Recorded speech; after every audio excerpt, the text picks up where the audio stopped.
everyone, in this video I'm going to show you how I made myself a pair of garden dungarees. I followed a tutorial by the amazingly talented Jess Dang and added a few changes to suit my measurements and requirements for a good pair of garden overalls. While I do try to offer some extra tips in this video, if you want to make these dungarees, then make sure you also watch Jess's video because she offers everything you need to know in her video. Let's get started. I found this gorgeous blue polka dotted fabric at Metro in Pretoria. I was looking for something quite stiff that I could fold and press easily, and according to the slip, this material is called 100% baby canvas. Before I started cutting and sewing, I wrote out all of Jess's instructions and drew a couple of diagrams according to my measurements. After I ironed the fabric and laid it on the floor, I started marking out the pattern. I folded the fabric in half lengthwise and cut out the two pieces I drew as according to my notes. Then I used an overlocking stitch on the sewing machine and overlocked all of the raw edges. After overlocking, I pinned the front and back matching pieces to one another along the curved edge. I then sewed the pieces using a straight stitch with a seam allowance of about 1 centimeter, but I used the edge of the presser foot as a guide, so it's not quite exactly 1 centimeter. I ironed the seams open facing outwards. I then started finishing the bodice pieces. Before we go any further, let me first excuse my poor ironing skills. As you can see from the scar on my hand, I gave myself a nasty burn when I was 8 helping my mom iron. In my defense, I was distracted by the TV and I ironed over my hand, but I have avoided ironing at all costs since then, so my skills have scarcely improved since I was 8. Anyway, back to finishing the side bodice seams. I laid the fabric on the ironing board with the wrong side facing up. I folded the side seams about 1 centimeter towards the inside, pressed, and then folded again by 1 centimeter.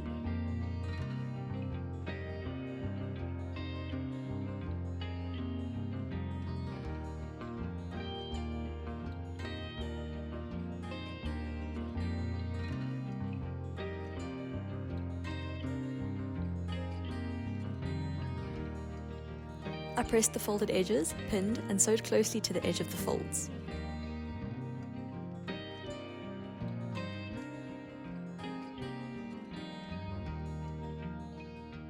Next up is finishing the top seams. Similar to the side seams, I folded over the wrong side 1 centimeter, pressed, and then folded again. To do this, I used a handy pamphlet from Lifestyle Home Gardens. I drew a 1 centimeter guide along the length of the pamphlet and folded the material to meet the line. I know they make specialized tools for purposes such as this, but you can easily make one at home from some sturdy cardboard. Just make sure whatever you use won't be melted by the heat of the iron.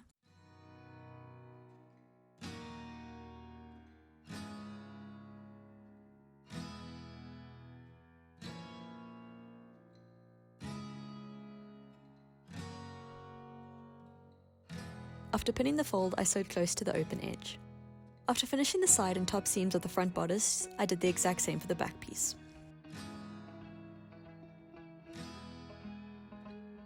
I then moved on to cutting the pocket pieces. For the pocket on the middle of the bodice, I cut a square 24 centimeters by 24 centimeters, or just a 24 centimeter square. I also cut two rectangles 17 by 22 centimeters for the side pockets. On the square for the middle pocket, I folded one edge over by 1 centimeter towards the wrong side, pressed, and then folded again. I then sewed this fold closed. On the same pocket piece, I folded the 3 remaining raw edges 1 centimeter towards the wrong side. I then fiddled for a bit to get the edges folded like a present so they didn't stick out when I attached the pocket to the bodice.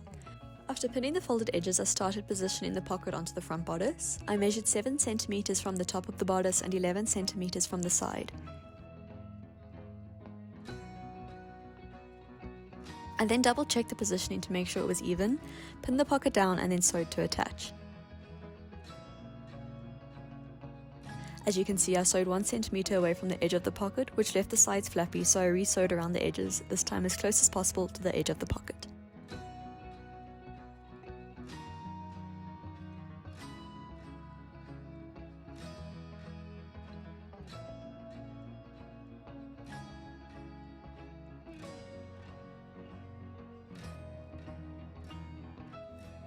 Next up is the 2 side pockets. For both pieces, I folded one of the shorter edges over twice, exactly the same as I did for the big pocket. I then folded over the 3 remaining edges once towards the inside and pinned, again the same as I did for the big pocket. I positioned the pockets on the front of the bodice approximately 12 centimeters from the bottom of the big pocket and 6 centimeters from the sides. In spite of doing this, my pockets were still mismatched, so I repositioned them until they looked even or even enough. I pinned the pockets to the bodice and sewed. Now comes the time to start assembling the dungarees. Simply pin the front and back pieces right sides together, then sew all along the bodice side and outer and inner leg seams. Next I moved on to finishing the leg hems. With the dungarees inside out, I folded the hem over once by about 1 centimeter, made sure it was more or less even all the way around, and then folded again.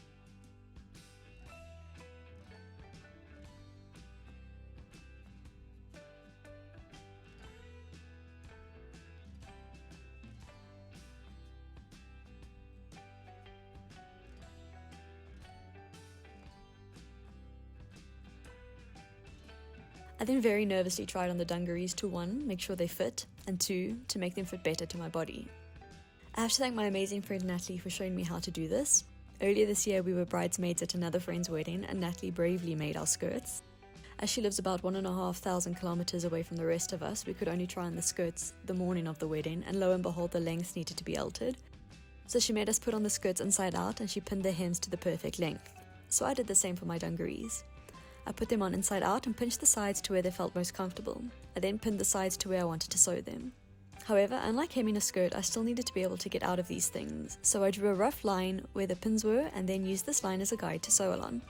This might not be the most precise method, so thank goodness these dungarees are meant to fit loosely.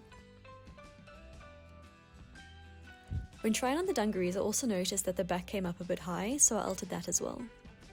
I cheated and just folded over the top of the back bodice by about 10 centimeters. I could have unpicked and recut the back to the required size, but I just wanted to finish this project, so I decided I could live with an extra sewing line at the back of the dungarees.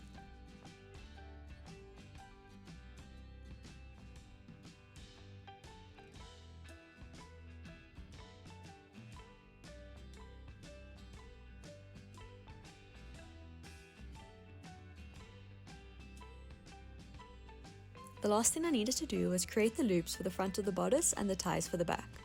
To create the loops, I cut 2 rectangles 6 centimeters by 20 centimeters and pressed them the right sides together lengthwise. I sewed both of them along the raw edge, trimmed the excess making sure not to snip the stitching, and then turned the loops right side out. I didn't film this because I butchered the process and Vincent did it for me instead.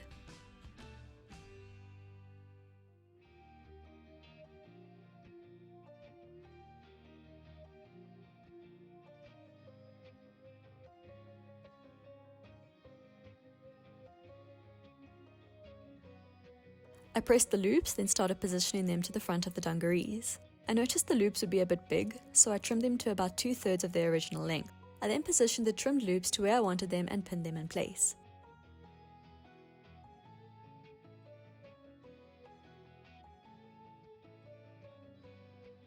I then sewed the loops to the bodice by sewing along a rectangular pathway.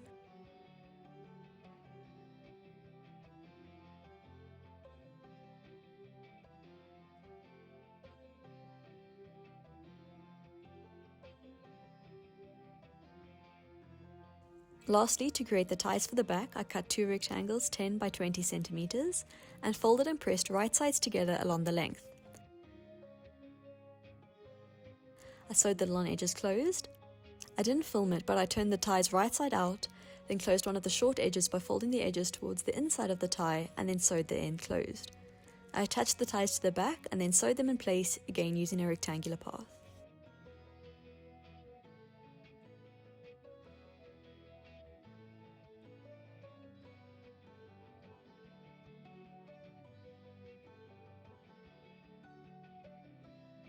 And this is what my dungarees turned out like. Being a beginner sewist, I'm always so nervous to spend money on fabric and have the resulting garment turn out unwearable. So the fact that these turned out so beautifully is such a relief. I owe most of the success to the Jess Dang tutorial I followed, and I can't wait to try more of her tutorials in the summertime. If there's one thing I would change is I think I would choose a darker fabric because I'm not in any hurry to dirty up these dungarees. If you made it this far in the video, then I just want to say either hi mom, or if you're not my mom, then thank you for watching and I hope you enjoyed. See you in the next one.